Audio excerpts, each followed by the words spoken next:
Good afternoon, ladies and gentlemen. My name's Kevin Graham, and it's a Monday Club.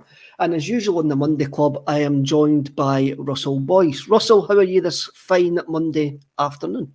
I'm good, mate. There's a wave of optimism in the air, Kev. Changes have been made. The sun's now shining again. There's a lot to be happy about right now, I think, mate. I'm going to try and be a more positive ACSOM contributor from now on. I think there's been a lot of negativity, and rightfully so and all that, but perhaps it's time to turn a new leaf and try and be a wee bit more positive when I'm on a Monday than what I've had in the past. As long as Celtic continue to try and give me some sort of reason for that, you know. I know. Now, at the weekend we beat Aberdeen 1-0, but first I've got to relate to an incident that happened at half time on the match day. On the match day against Celtic against Aberdeen, and when there was a revelation that I made, which probably caused a certain member of the Celtic first team squad the utmost embarrassment if he's ever seen it. I can't confirm that the incident never happened. It was all in my mind, or it was all just me getting my words jumbled up. So I would like to apologise to Scott Bain and tell everybody out there that the incident never happened.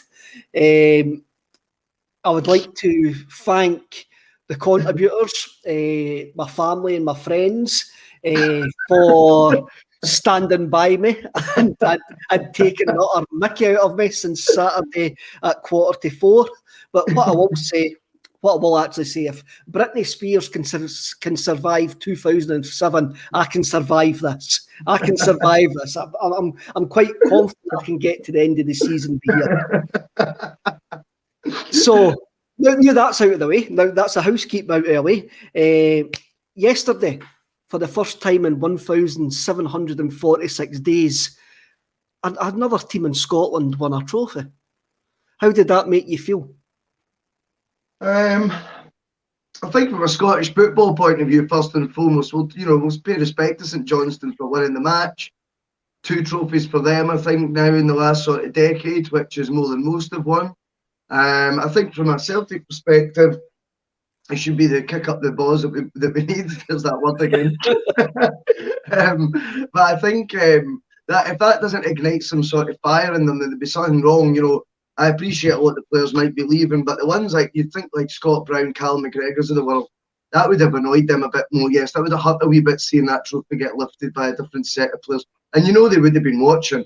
And I hope that can sort of then transmit into the rest of the club the sort of frustrations that a few of them have, and get everyone on board and refocus to sort of go back out and start winning trebles again from next season. That's got to be, the goal every year, is win everything domestically and do well in Europe. And obviously we know that football doesn't work like that, but that should be the goal. And seeing other teams like St Johnstone winning yesterday, and as I say, fair play to them, credit to them.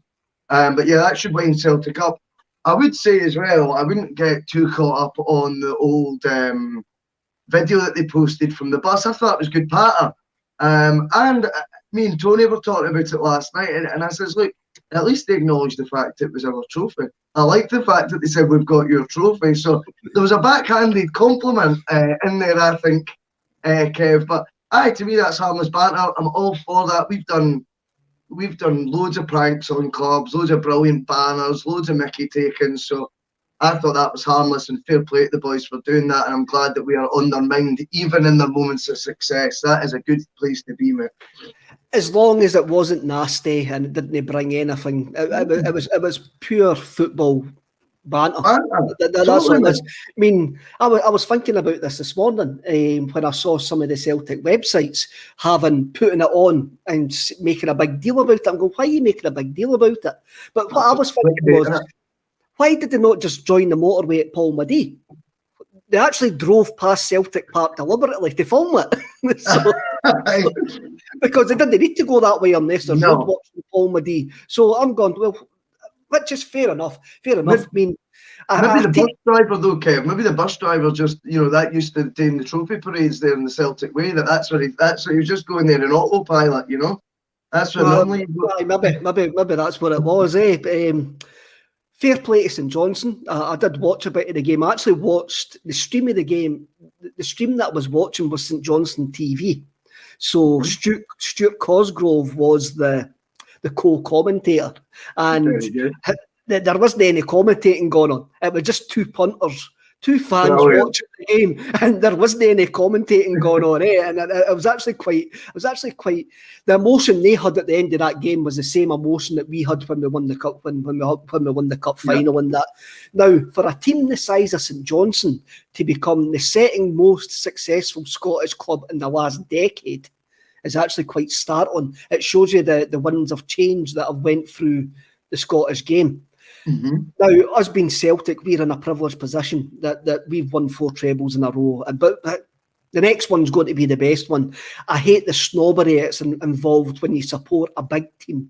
When they say, it's not, you get to cup finals, it's not the same. It is the same. I hate that snobbery. I'm a football fan. I love getting to cup finals. I love winning. I never get enough of it. It's the same way any football fan. And it kind of annoys me that off the ball type when they go like that. It doesn't mean nothing. It means more to smaller teams when they get to cup final than what it does to Celtic fans. I think that's a load of rubbish. I really do.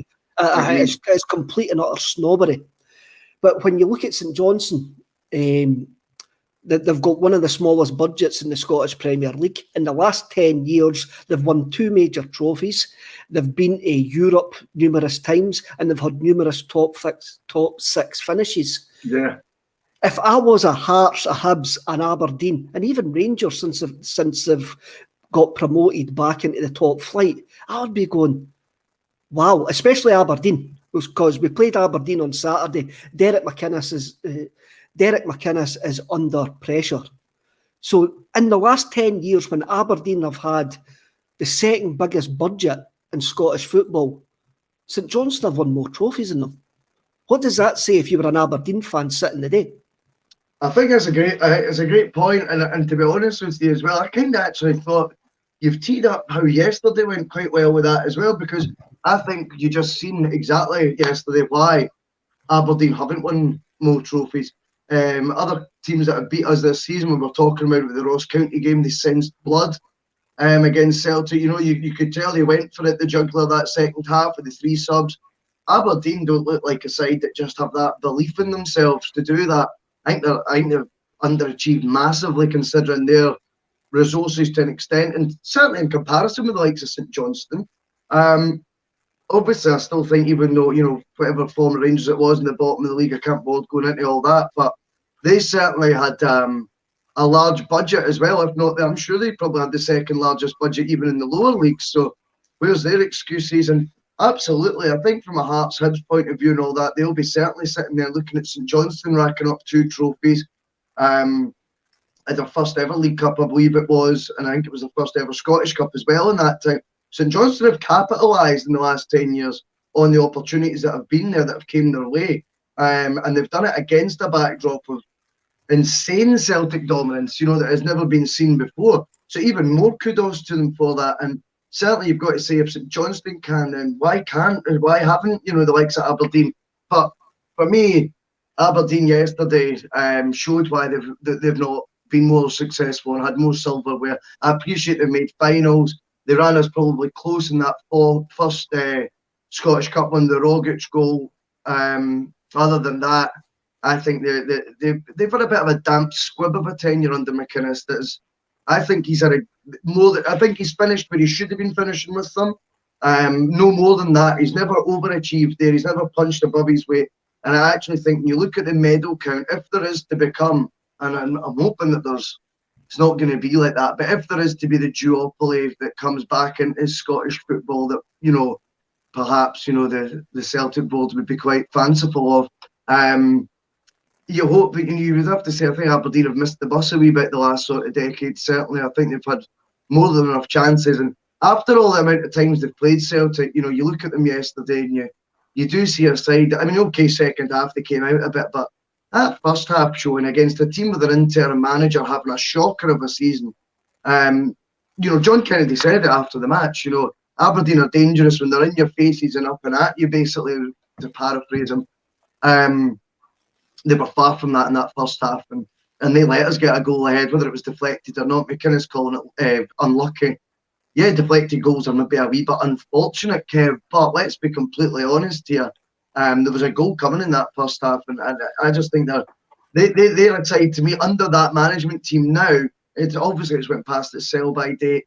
They don't have that self-belief that they should have. And yeah, I think we can all look back with pride at what Celtic's achieved. St Johnstone's can certainly look back with a lot of pride in what they've achieved with debut wins in both tournaments. 2 out of 2, they were never going to win the league during the last decade. So they've ticked their boxes with a lot of top 6 finishes as well. As for the likes of Aberdeen, I'm afraid they better get used to not winning things. I think it'll be a long time till they do as well. On recent history is anything to go by. See, for me, yesterday, it ended yesterday. Celtic's dominance ended yesterday. Yesterday was a reset button. As soon as you saw other ribbons on a trophy that went green and white, that was it. That's it over. There's no more. This is a terrible repeat. Aye, this is a reset button, and we need to move on. And where do we move on? Where do we move on to? I mean, we've seen some great times over the last 4 years. It's been the most successful period domestically that I've ever had supporting Celtic in my lifetime. It's, in anybody's lifetime, you could probably say it's the most domination that we've had. It is the most domination that we've had domestically in our unbroken history. It's Sure. 4 trebles in a row. You've got to say, where we're sitting at this precise moment in time, it will never be repeated. It will never be repeated, because even at the moment, you've got a season where we're not at the races whatsoever. But even the team which is at the races, which are hitting markers which are of a high standard, even they can't win a treble. Even they had one bad game and got papped out against St Mirren, and that shows. That shows how brilliant we have been in the last 4 seasons. And I can get where maybe Gordon Strachan was coming from on Saturday after the game. I can get it. The language that he maybe used wasn't the best, but I can get where he's maybe coming from. And I can also get where the club are actually saying, well, we haven't done much wrong in the last decade. And people that are shouting for a full revamp are maybe not looking at the bigger picture. I do get that. But for me, for the last 2 years, anyway, we've had the wrong people making the wrong decisions.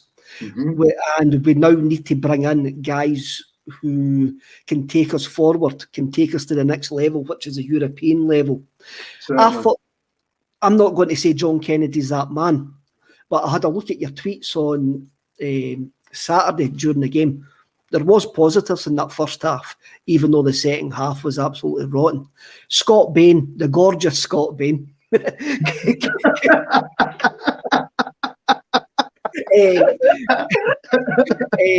came out after the game and says John Kennedy had told him to play out for the back, to try something different. And I thought that was noticeable in the first half. What did you think? Yeah, I couldn't agree more. I thought the first half display definitely. I thought there was a nicer tempo to us. I thought that definitely you could tell there was something had changed. The only thing is that is very. I was obviously on a wee bit of optimism as well, because there has been a change in the management side of things. So you're maybe wanting to see it like that's different, and they wouldn't have done that before, and things like you can't help but look at it like that. That's just human nature, you know. I think to compare and contrast, I very much thought the second half was, you know, same old, and was very much back to in keeping with how this season's unfolded, Kev, to be honest with you. But first half, definitely, there seemed to be a slightly different impetus to them, I would call it. Speaking of the gorgeous Scott Bain, I mean, have you not noticed the past couple of games as well? I wonder what you think of this. It's amazing how noticeable it is when a keeper makes a good save. Now, he's made a couple in the last 2 games. One at his near post was very, very good. And then the one over the bar at the weekend there early on was a far better save, and I think it gets credit for. His reaction time there was top drawer. And you look back over this season, we've rotated keepers 3 times. You know, the 3 different goalies have been used. You could name on one hand that if you were to think of a top save that's been made by any of them. We seem to be, whenever we conceded a shot on goal, it was going in, which was really, I mean, as much as the defence has taken a lot of flack this year, I happen to think, whilst okay, there's a lot of them, I suppose if you looked at the efforts in isolation, Kev, you could say, well, what's the keeper meant to do with that? What's he meant to do with that? He didn't. But I just think the law of averages, you only need to look across the city. Again, we're talking about them again, but who cares? Alan McGregor, to me, he does save a percentage, a probably very decent percentage, of the ones that you could make a case for him not saving if he didn't. And I think Scott Bain, to be totally fair to him, I think it's been really, really noticeable when big saves have been made. And we're never, ever going to be in a position, right, where we're dominating Scottish football and we're on top and we don't need a keeper making top draw saves still. No matter who the opposition is and no matter how many points clear we are or streets ahead we are with resources, you are going to concede chances throughout the season, and it's time Celtic started saving them again. And Scott Bain's doing himself no harm right now between now and the end of the season. I think that's the problem with Barkas. I couldn't tell you if Barkas is a decent goalkeeper or not because I've never seen him make a save. And even though we gave up a chance against Aberdeen on Saturday, and as you rightly say, we are going to give up chances, Bain saved it. He made the save when it mattered. You can go back to the game, I think it was Cluj. Was it Cluj when the ball went through Bain? Was it Cluj? Now, I think that's the problem that we've got. I've seen Hazard make a couple of saves, but he was completely terrible on cross balls. Yep. Bain is probably a best of a bad bunch. Or when you're looking at form, Bain's probably the one that's edging it in form. But I think so. For me, if somebody says to me, how much money would you put on Barkas being a bad goalkeeper? I said, I don't think he's a bad goalkeeper because I haven't seen enough in him to actually say whether he's a bad goalkeeper or not. He looks like a goalkeeper that's lacking in confidence. But the club didn't watch him for 4 years and sign a bad goalkeeper. I know. I think there's a good argument there, but again, like I say, I mean, when he could probably argue about all the ones he's not saved that went in and said, look, what was I meant to do with that? I think there was one that in particular, though, he'd probably hold his hands up. Remember the one European match? My memory's terrible with stuff, but it was El Hamed just didn't put his foot and just tracked back with the boy. And then that finish I thought was, okay, he's closing an own goal, but it was a tame attempt by Barkas, that one. But I just expect when it's a 5 million international keeper, you'd have thought, yes, okay, you could argue for the ones that he's not saved all day long. You could say, well, that was almost impossible. But I need him to still save 20%, 30% of those. That's the difference. That's how if you ever listen to any of the radio shows, Barry Ferguson must say it once every couple of weeks about McGregor. He says 12 to 15 points a season that guy earns the club. And that is 12 to 15 points that you're not due to win, if you know what I mean. They're getting one because the keeper's doing something out of the ordinary. And like I said, I just thought I wanted to bring that up today, that I just thought, past couple of matches, there was one at the near post that Bain saved. I think it was against Ross County. It was a really, really good save. And then that one against Aberdeen at the weekend, I just thought, it's sad in a way that it's refreshing to see that. But again, I would just give him the gloves between now and the end of the season because he's going to be the one that's more confident. And again, I suppose another positive, because I'm trying to be positive today, that, as I said earlier on, it's another clean sheet. It's another clean sheet in the bank, which we have had a lot more of in the past sort of month or so than what we had all season. There you go. I'm thinking that we've maybe got a KT case here in the goalkeeping situation.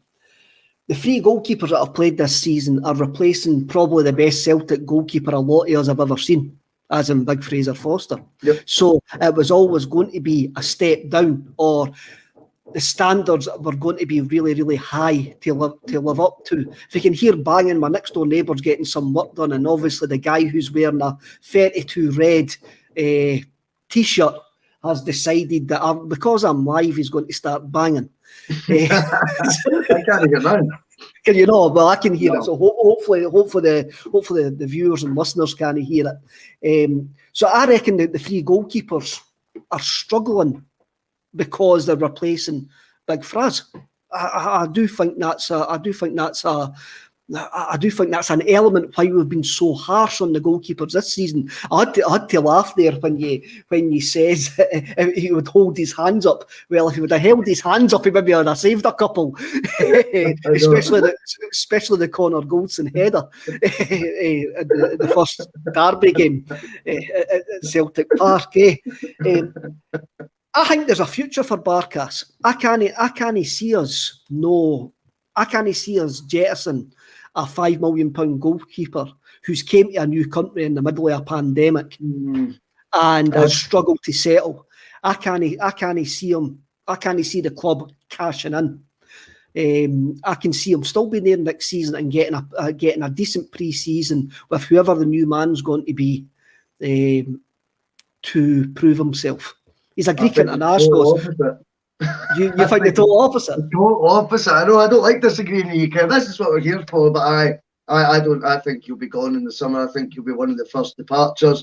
I think it has been difficult circumstances for anyone to be coming in from abroad, but that's the market we chose to go into. He was well aware of what he was doing. I appreciate he's got experience in the Champions League, and actually, I just don't think it's worked.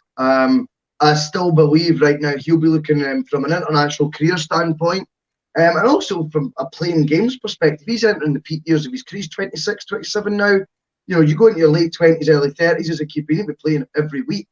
I think he would have good enough stock in Greece to get a move back there to probably one of the top 3 or 4 clubs. If he spends another year at Celtic on the current sort of plight that he's in right now, not playing matches, out of the whole squad altogether, which I think's really poignant right now. He's not even on the bench. I happen to think his race has run at Celtic. For whatever reason, it's not worked, and I think they'll cut the losses. So, 2 different perspectives on that one.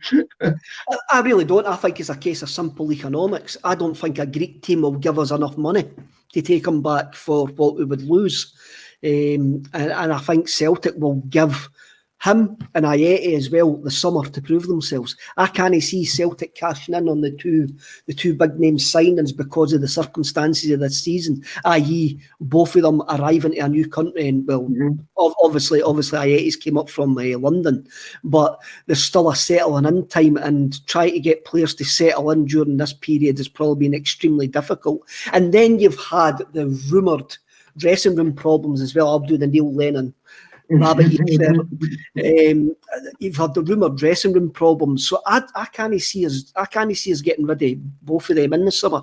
I do feel that both of them have maybe still got a part to play in the future under whoever's that going to be. Yeah, no, that's fair. I think as well with Ayeti, the only thing that concerns me with him is the fact that it did seem to be the narrative at the time. From my memory, did seem to be that this was very much a Neil Lennon signing. I think we all remember it was the convincing was done by him 1-1 with Ayeti, and I think Neil Lennon had to persuade the board because they wanted to do a loan deal. Is that right? And Ayeti didn't want to, and they forked out the money there. So you wonder if that was really your ally, because the manager, he didn't exactly show much faith back to Ayeti, who we need to remember had an electric start to his Celtic career. Whilst he was only sporadic, maybe sporadic performances he was putting in because he was only on limited times each games and things like that. His goal return was like 6 in his first 7 appearances. A goal every 43 minutes or something like that. I remember being sort of bandied about. So he's certainly got it in him, but he needs someone who's going to put their arm around him and back him to the tilt. I thought it was very interesting that John Kennedy, who's obviously watching all season firsthand, he's at close quarters with the players. He knows the group as well as Lennon does, if not better, because he's actually worked with them even longer, the nucleus of that team. And he's obviously been really taken by Klimala because he installed him ahead of Ayeti and Griffiths into the first team right from the off. Now, Klimala, I would say, is probably longer since he started the game than either Ayeti or Griffiths. I could be wrong because I'm terrible with stuff like that, but from my memory, I'm pretty sure they both started at least one, if not couple of games since Klamala last started one, and yet here's Kennedy, first game, looking to make an impression, and it's Klamala he opted for. That suggests to me that in training he does like what he sees from him. I think, Lennon was out praising his attitude at the start of the season. We all were, because, he got nicknamed the Tank, remember, as well, after the goal at McDermott Park, which I don't want him just to be remembered for. I liked his attitude, full stop. I think he works hard. I think he's very raw in terms of his ability-wise. I think you only need to look at his touch and things like that when he's got reasonable match fitness, and he does look maybe a more slicker footballer. But I certainly think Klamala's effort, work rate, purpose, I think he'll give Celtic everything when he plays. So, I thought it was quite interesting that Kennedy picked him ahead of Ayeti at the weekend. I'm having a look at some of the comments here. Producer Paul is in the background, and we are going to get it set up so I can bring up the comments eventually. So Cinco, usual commentator, says, God, the Tony miss is heartbreaking. With Stephen McGowan's story last week at Ivan Toney was in the building and was allowed to leave. Tony's strange on that, eh? It is a strange. The more you look back at that one, the more bizarre that looks. This wasn't one that was, speculation or rumour. That's been blown out the water now by Stephen McGowan with that, that comment. And he is in the know. You can tell for whatever reason, I don't know, but he seems to be the go-to guy when he confirms a story. It tends to be gospel. Mm-hmm. He's pulled that one out of nowhere, and yet everyone believes it straight away, including myself. I've got no reason to doubt what he's saying. I just think, if he was that close to signing, what's been the hold up there? Was that another case of having to do the same thing as what they did with Ayeti and Lennon needing to beg for the funds? Did we try to sign him on loan, or what? What are we trying to shave £500,000 off the fee? Was one of the other rumours I've seen. What's stuff like that needs to stop. It really does. I think the manager deserves respect, whoever they are, and whether people agreed that it should have been Neil Lennon last summer or not. The fact is, he was, and Neil Lennon deserved massively the respect of both the board, who were not shy in coming out when they first appointed Neil Lennon. He has an eye for a player. That was Lovell's own words. If that's the case, then he deserved the back in there to go, it's Ivan Toney that I want. This Ivan Toney that we're going to get. It does frustrate you when you hear stuff like that. It was especially when you combine it with the season that he's having at Brentford. I'm going to say something here. I reckon Ivan Toney wasn't signed because we never sold French Eddie. That's my reckoning. Because he would have cost, I think he signed for Brentford for around about £9 million eventually, even though Stephen McGowan says we could have got him for £6 million. Like yourself, I didn't do any research, so I'm just going by memory there. When I start thinking about things, I say things like I says on Saturday. So it's better for me not to actually just let my subconscious come out. So I reckon the reason that we never got Tony was because we never sell Eddie. I think that's the only reason that Tony is not a Celtic player. And then again, we're actually having a look at what he's done doing at Brentford. They might have not done that up here. They might have been ranked rotten up here as well.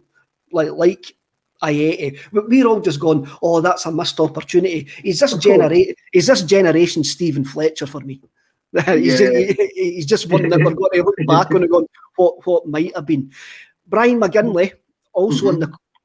On you go. Sorry, I was just going to quickly say as well, and obviously I think that the fickle nature of football fans, if your theory's right there, Kev, right, and we did sign him, the only way he was signing was if French Eddie was leaving. How do you pitch that one, that we're signing a striker from League One to replace the French under-21 record goal scorer who just cost 30 million quid or whatever the fee would have been? I think you're absolutely right. That would have been, he would have been starting off from a real negative base. So yeah, you're right. It is all ifs, buts and maybes with regard to that. You're signing a guy for League One for the same money you signed Eddie from PSG. Yeah, you can see the headline. Brian McGinley in the comments says Ayeti should be given a bit more time. There's no doubt he has to do more. And Mateus Faction says Ayeti is a poacher. Our current style of play doesn't suit him. What do you think of that? Great point. Brilliant point. I think I agree firstly with Ayeti deserves more time. I am in no way, shape or form advocating him to leave the club.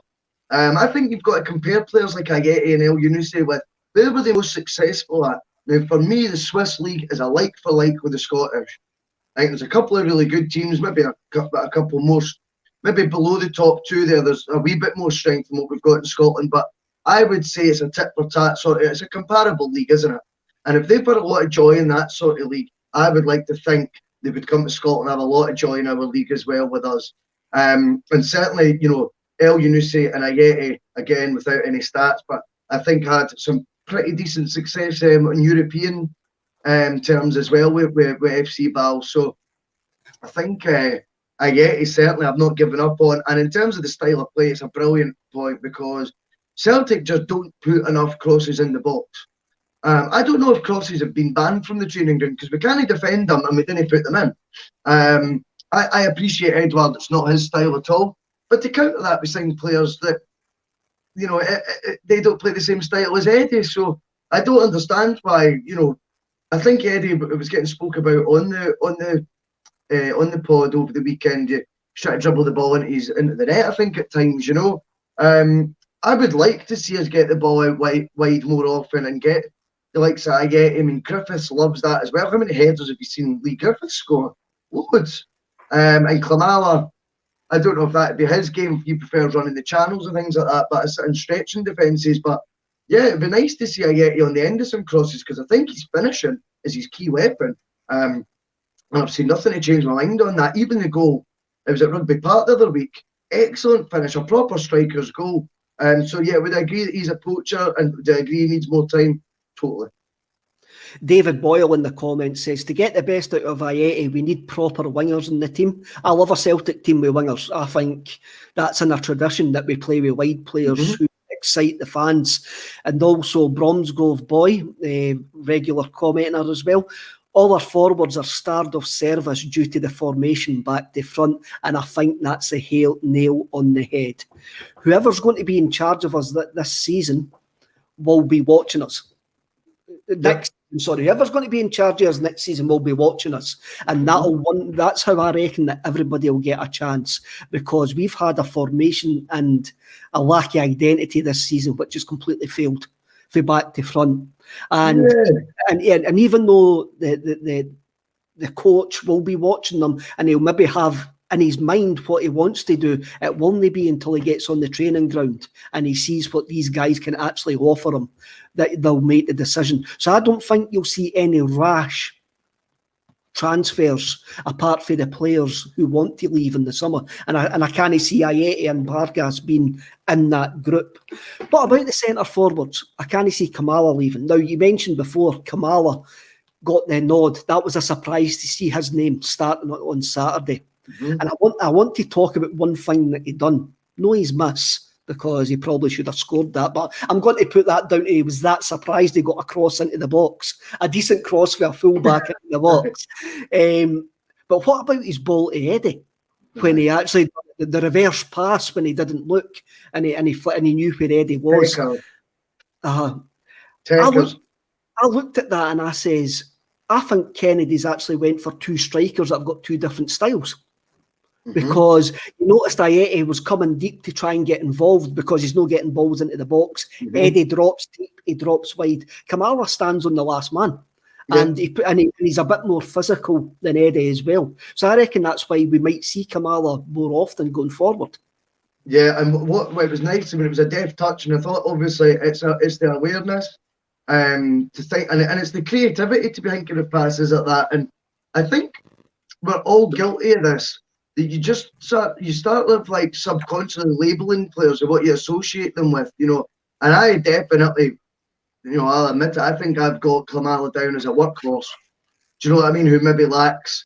But when you cast your mind back to that pass and you're going, well, there was a football brain there to come up with that, first and foremost. To execute it, different class. It's not something I would ever have associated with them though. And I don't know if that's because you're only seeing these guys in fits and starts as well. There has to be an argument for that, Kev, because none of the players are getting a consistent run. Okay, Lee Griffiths, we know all his attributes, his pros and cons, 100%, because he's been there so long. But I think with Ayeti and Klamala, neither of them have had that run that a striker needs, that 10 games in a row where they're fully up to speed, comfortable in how the team sets up, comfortable with a regular partner, and playing naturally, shall we say. We've never seen either of them like that. So whilst it's surprising and notable when Klimala does something like that, it's probably a bit unfair on him in a way that I was so sort of pleasantly, obviously, but pleasantly surprised, because these guys, you only see them for these 20-minute cameos, 10-minute cameos, and before you know it, you've got assumptions in your head of the style and the type of player and what their ability limits are, as well to what they're what they're capable of. And I think Klimala is a really poignant. I like him as well. There's something about him that is likeable as a player. He took COVID, the situation, really seriously, and I think he warmed to everyone on the back of that. He took it seriously. He came back bigger and fitter than ever. Obviously in stark contrast to someone else that vying for his position. We don't need to go into that though. It's a positive vibes. But I think there's a real likability to him when he's on the park. He does seem to have a bit of desire about him, and for Kennedy to be picking him like that, I'm not saying that Kennedy's going to get everything right, but I just thought it was quite a poignant move that was the first sort of big change Kennedy wanted to make, was reintroducing him, and I like to see him get a run now. But we've said that about 2 weeks ago. We were all saying we wanted to get a run. I know we did. Robert J in the comments says Klimala is a poor man's Harold Bratpack. Look, Harold had a great record in the Champions League before we signed him, and he just didn't fit our style of play. Sometimes happens when players come to clubs. The clubs just didn't fit their style of play, or the coach doesn't fit them. And I think sometimes you're right, we are harsh on players. Now, you make your mind up subconsciously, I think, though, as well. You're not even meaning to be harsh. You've built these as your associated labels without actually meaning to, Kev. Do you know what I mean? Then it is harsh. Yeah, but I'm not deliberately harsh, if you know what I mean. It's when you say workhorse there, he's an upfront workhorse. I could only picture the Polish Stevie May for some strange bizarre reason there. He hasn't got the hair or nothing, but just the way he's even like that wee like shoulders out, barging about style. He has got a bit of Stevie May about him, but hopefully he's far better than what Stevie May is. When you're getting back to fitness or running the team in that, it's George Connolly's birthday today. And there was George Connolly, who my dad rates as the best footballer he's ever seen at Celtic. Wow. Obviously, I'm not as old as my dad, and I never saw George play. But I was fortunate enough to be in George's company, and he was talking about fitness, and he says when he played late 60s, early 70s, it took you 6 or 7 games to get match fit. He says. And he went, you look at the game today, the pace of the game is far, far quicker than what it was back then. So are we judging these guys harshly? Are we judging these boys to come off the bench and get up to the speed of the game, where you've got a professional football player telling you that 50 years ago it was 6-7 games before you got match fit? No, that's a great point as well. Brilliant. So are we now looking at it as maybe 10, 12, 13 games to get match fit? Well, if that is the case, there's only, certain people who are going to know that for sure. And that would be why you've got a sports science department, why you've got an array of fitness coaches and all that at every club. It's up for them to decipher that. And if so, to be sort of giving them the manager advice on where each player is in terms of their fitness journey, if you like, and whether they're capable of doing that many games in a row, or whether they're going to need that many games to see the real them. I would like to think that's getting passed on to the manager on a daily basis, probably, where the fitness levels are, because we know everything's tracked right now, Kev. To the kilometre, less than to the centimetre that they cover. But on the fitness side of things, it is. I'm not sure if again it's this labelling thing I'm discussing that we were maybe. I felt Celtic looked like they ran out of.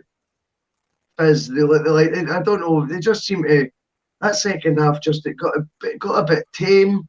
They looked like their energy levels had dropped. I'm not saying they were sapped of energy, but we've conceded an almighty amount of goals after the 70th minute or in the second half, whatever way you want to look at it. Now, the manager's not there anymore. You've got a new interim manager. We've seen in the first half a new impetus to the side, a fresh sort of buzz about them, looking like they wanted to be more creative, more in the front foot, like they've been in the past. And then that second half seemed very much, sort of in tandem with how the rest of the season's gone. With I think fitness being, something I was thinking to myself anyway. I don't know about everyone else. Is that the reason for this sudden drop off? Is it because Aberdeen are playing more positively and I'm not giving them enough credit? Or is it because it's happened so often this season? Is there a concern about the general fitness? And if so, that would then back up the point of why are the subs struggling so much to when they come on to have an impact in their 20 minutes? If the whole general squad fitness has dropped, then perhaps that even makes it an even taller order for someone who's only played 20 minutes the midweek, 10 minutes the Saturday before, 20 minutes the game before that. That is making it harder and harder for them to come on to, as you say, football matches that are going at 100 miles an hour and to have that impact and to get to grips with it. I certainly think there's an argument our general fitness as a squad could be improved. And that is me just looking at it, though, from my perspective. I could be completely wrong. There could be loads of spreadsheets and analysis that proves that point wrong. But to the naked eye, it does come across like that. It does, and it was quite interesting to hear John Kennedy after the game actually say that. He says the fitness went in the second half. Yep. And that's worrying. It's worrying that the interim manager is saying that. Now, there was a lot of guys on Saturday expected Kennedy to make big changes. I didn't think that was going to happen. I think John knows that people are seeing this as an 8-game audition. I don't see it as an audition. I think John knows that he's not one of the candidates to get the job next season. I think he knows that. I think the Celtic board know that he's going to be tainted with this season. He's going to be always remembered with this season, and he's not a big enough sell to the Celtic support who are out there going, I'm not going to renew a season ticket unless there's major changes. And I don't think Kennedy's in the thinking of the Celtic board. Now, Sean Maloney was on Sports Scene on Saturday night, it was Saturday night, and he says, when asked about the Celtic job, Sean says he sidestepped the question. Obviously, he sidestepped the question. He says Celtic need a quick decision, and they need a decision that will unite the fan base. And John Kennedy's not that decision. As soon as he says that, in my back of my mind, I'm going, well, John Kennedy's not that choice.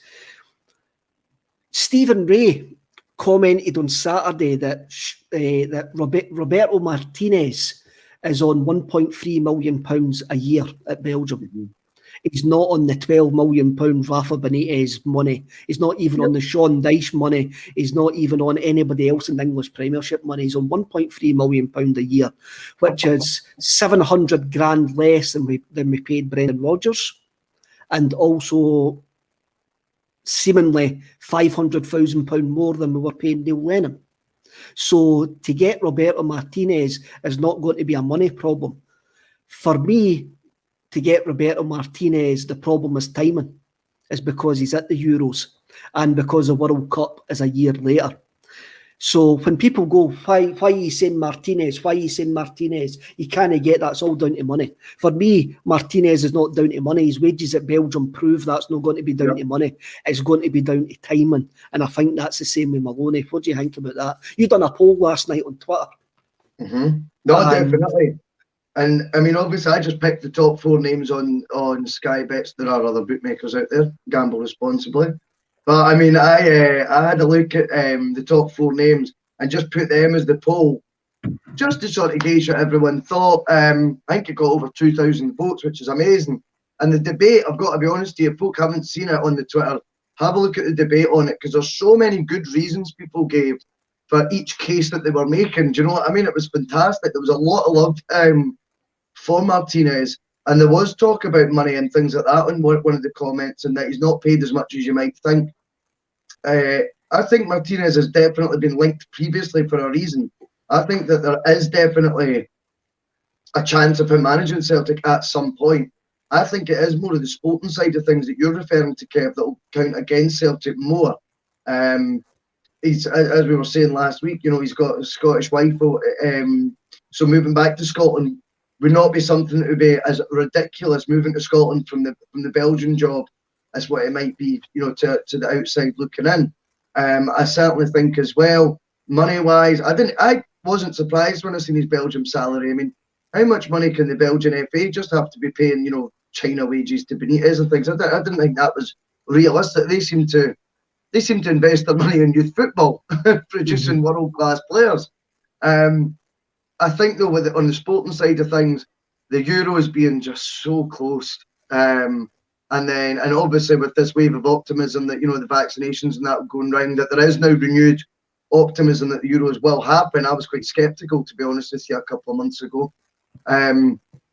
And then obviously, like you say, it also then means it's only one more year to hang in and do the World Cup, qualify for that, and make a real stab at trying to win that. Remember, they're not going there to make up the numbers.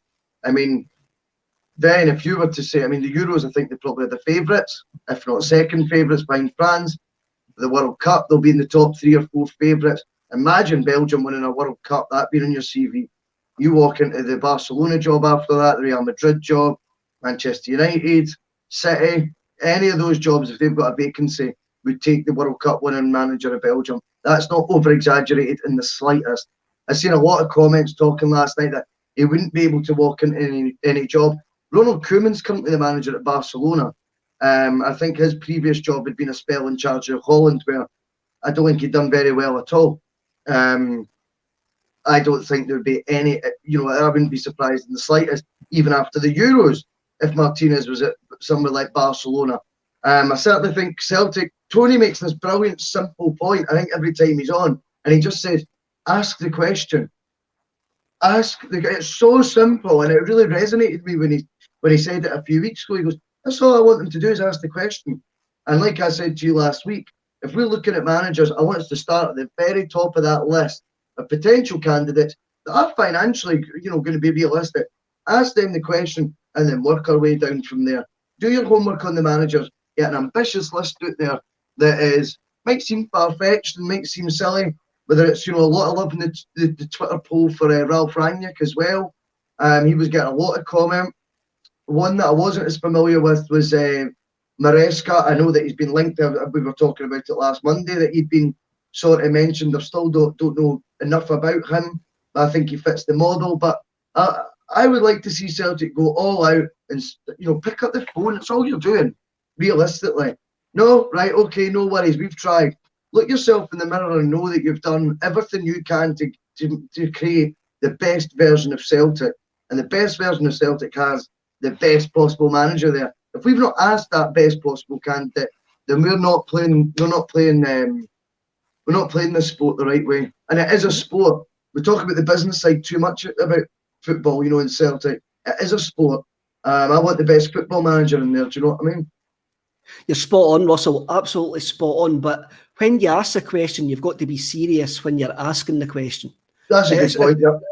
It's not like going to the nicest lassie in the nightclub, knowing full well that you're going to get a knockback, but you're not going in there serious. So if you're going to ask Roberto Martinez or a Benitez, right? You're going to ask Benitez. You need to go. We know that you get £5 million a year, and we are going to pay you that. You just can't go in there and go, are you interested in managing Celtic, Rafa? Oh, I am interested in managing Celtic, Rafa. Well, it's 800 grand a year, and Rafa just tells you to bolt out the door. You have to be serious when you ask. You have to be serious when you're going in to ask that. To compound that as well, just in total agreement with that. And I think as well, you've got to go with a vision, and you've got to explain what it is, where your hopes and aspirations for Celtic to be are, and why the guy that you're speaking to on the phone is the right man to achieve them. And what tools we're going to give you to get there as well. And also, whoever this manager is, they have to be given more grip of the reins. I know we're never going to go back to days, I don't think, when it's going to be the full manager has complete control from top to bottom. I get football's moved on from there, but they need a far bigger grip of the reins than what Neil Lennon it seems to be. And for all of Neil Lennon's failings, and yes, he did know what he was signing up for, so my sympathy levels only go to a certain extent.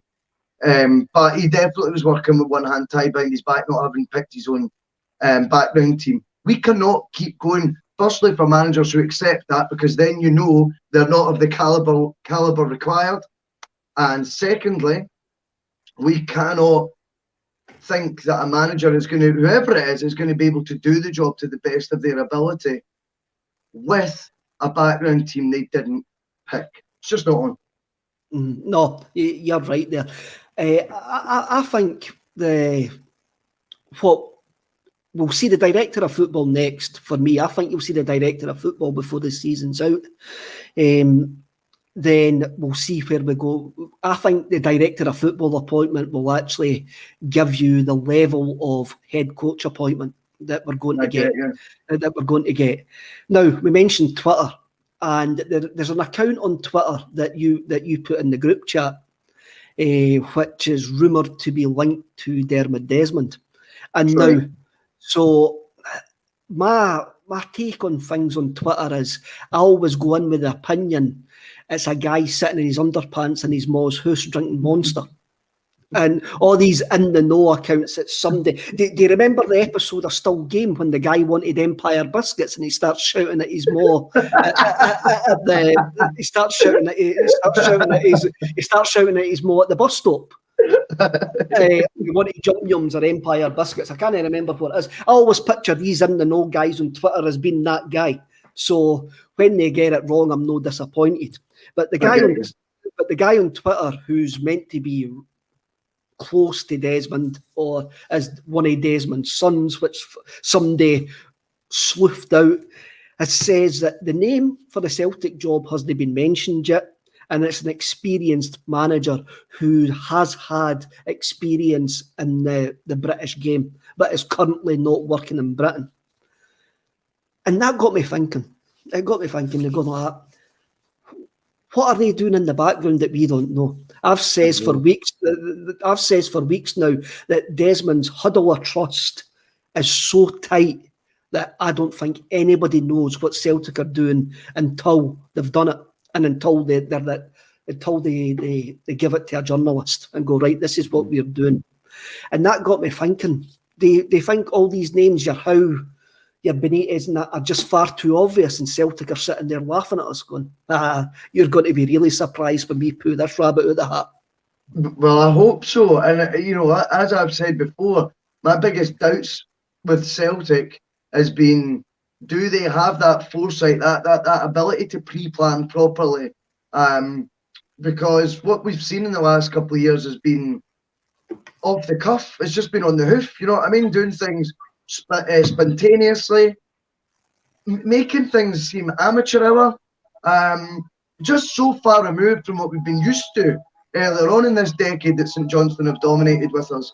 I think, to be honest with you, if they pull a rabbit out the hat and it's something for us to get excited about, and it's none of the names on the list, I don't care. If they say it's the best possible candidate, their go-to guy, their first choice, this is it, then brilliant. That'll be amazing. That's all we can ask for, that they are future planning. But Celtic have no right to be frustrated if the fans are a wee bit edgy on it, because, what the evidence that we've got the last couple of years has not given us waves of optimism that they're going to, pull this rabbit out of the hat. And I want to be proved wrong on that. Of course I do. I would absolutely love that to be the case, Kev. I want it to be the case as well. And since we've hit the reset button, we may as well be positive and believe that is the case. And just believe that they've got somebody who we're not actually thinking about, somebody that's complete and utterly interesting experience, which is make us going to sit back and go, wow. Or either that is Paul Lambert and we're all just going to be annoyed and crab it and hope for the following season. Scott Brown came back into the side on Saturday. And he's been making points about speaking to Peter Law regarding a new contract next season. And he wants the rumour is they want to get it done before the season ends. What would you think about that the club captain's staying for the new man coming in? I think to me, it's more important than ever now that Scott Brown stays. I think if we'd done what we needed to do this year, won the 10 in a row, Scott Brown could go play out another couple of years, perhaps at Hibs or something like that, or get his move to Australia if he'd wanted to do that, or if he wanted to hang up the boots, going to the coaching staff. I think now Scott Brown's, it's essential now, basically, that we keep him for at least one more year as part of that first team squad. He is going to be so key. He's more key going into this season that he could ever have imagined being going into next season, because you're going to have a new management team. He's going to be, because I'm not convinced Kennedy will want to stay on again as doing the assistant thing. Now he's been a boss for 8 games. Once he's had a taste for it, I think he will now probably look in the summer to get another gig somewhere else. He can't stay on as the assistant if we want the head coach to have to appoint his own backroom staff. I agree. I do believe that John Kennedy will still be at Celtic next season, but will be part of the development setup. I do. That's where I think you will see him as head of the development setup. Wow. Well, anyway, the point I mean is, I just think as they go to between a lot of the new players coming in to explain what the standards are to be set, to explain what Celtic's all about. I think Scott Brown's so vocal with all the new signings, even, whether they're the foreign and they've never even heard of Celtic, obviously they've heard of Celtic, but you know what I mean. I think he's so important to that integration, and I think because the level of changes are going to be so wholesale that we see throughout the squad this year, he to me is the guy that he's almost like the glue now, and I think he's someone who can be good in the manager's ear as well, and help him bed in. Also, hopefully we'll have a strong enough character who doesn't need to bed in. But I think Brendan Rodgers, even when he took over, flew Scott Brown down to London for a chat and a dinner or whatever. I certainly think he would be an asset to whoever it is that comes in. And yeah, if there is talk that he is going to do a new deal, I'm all for it, Kev, all for it. You would hope the new man is already doing his homework, and he'll speak to guys like Brendan Rodgers, he'll speak to Neil Lennon. He will speak to Neil Lennon. The man who's coming in will speak to Neil Lennon, he will speak to Brendan Rodgers, he will speak to other people at the club, and they will only have good things to say about Scott Brown. And whoever the new head coach is will know that he needs Scott Brown around for this transition, because it is going to be a transition. And maybe Brown's legs are going, but his mentality is not. And I think we need his mentality in the dressing room going forward. We'll just start wrapping up, because that's us been on for 57 minutes, which is unbelievable. When you have fun, Kev. We've spoken about the strikers earlier on. Did you see the goal Bayo scored for Toulouse at the weekend? No. You'll see it described as an absolutely great run, great pace. Oh, he finished well. Yes, I'm going to give the headline writers that he did finish well. But the only reason he finished well was because his first touch was absolutely atrocious and took him a different direction what he actually wanted to go. I saw it yesterday, and some of the Celtic sites were going, oh, it's brilliant. You should see his touch. You should see this. You should see that. And I'm like, so I'm watching it going, it's a long ball through, and he tries to control the ball on his knee. And he's trying to put it in front of him. It hits his knee and shoots to the left-hand side, thus causing the goalkeeper to fall on his butt. And that's the only reason that he scores. And I'm going, no, he took a bad touch. But seemingly he scored 5 goals in 6 games or something like that. Right. So he's another one that is going to be back in the building. We've got Jack Hendry to come back in the building as well, who seemingly posted on Instagram a photo of him and Kieran Tierney celebrating in front of the Celtic support at Aberdeen. Maybe that means he's going to Leicester. Maybe Arsenal. Maybe that means he's going to Arsenal. Where did that Leicester slip up comfy there? We may as well do a wee bit of self-promotion here. Definitely, mate. Definitely. Tomorrow night, me and Russell are going to return at 6:30 with a new old show called Screamer Celica, where it's a show that's going to deal in nostalgia, and we look at what happened with ACSOM's got a massive library of back catalogues, Celtic views, Celtic programmes, Celtic fanzines. So what we're going to do is we're going to have a look at one of those weeks, look at the interviews in it, have a look at the games round about that time, and have a look at music that was out round about that time, and just basically kick the living daylights out it. Let's have a reverse, and I'll look at it, and let's say, was that really good? What are our memories playing tricks on it? Yeah, we'll be doing the usual revisionism about, he wasn't a bad player either, actually. He was underrated. That's what happens, eh? Of course, revisionism, well, I can't say that. That revisionism is brilliant. It's what we live on. Nostalgia is what we live on, especially this season. Nostalgia is what we live on. So we're going to be at 6:30 tomorrow night. So we'll try and keep it quite topical as well. Maybe it'll be like a wee time machine. We're going in a wee Celtic time machine, mate. Do you know what I mean?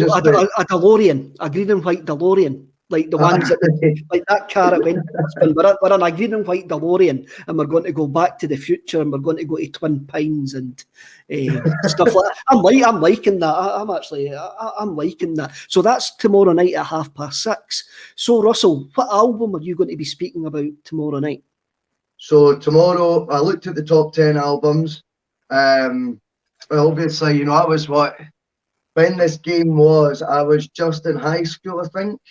So I am going to be doing an album and a lot of singles out at the time that was obviously used to listen to the charts thing because there were some good bands. So we are going to be listening to Performance and Cocktails and Stereophonics, which will take me back to, I don't know, sort of a good period in my life. A lot of memorable songs that still get sung at festivals today that have stood the test of time, certainly in a sort of transmit tea in the park sort of way anyway. Right. You're going to need to try and convince me to listen to that album, by the way. So you're going to need to try and convince me to listen to it. The album that I'm going for is an album by a guy called Ghostface Killer, and it's called Supreme Clientele. You know, Ghostface was a member of the Wu-Tang Clan, so I'm going to try and get Russell to listen to that as well. So that's tomorrow night at 6:30. So Russell, thank you very much for joining us on a Monday. Now, for all us as well, I just remembered this. St. Pauli are playing Hamburg at 7:30 tonight on BT Sports. It's a Hamburg derby, so I think everybody will join me and go and come on your boys in brown tonight. And if you can watch that, brilliant. So I'll see you all tomorrow night, and hail, hail.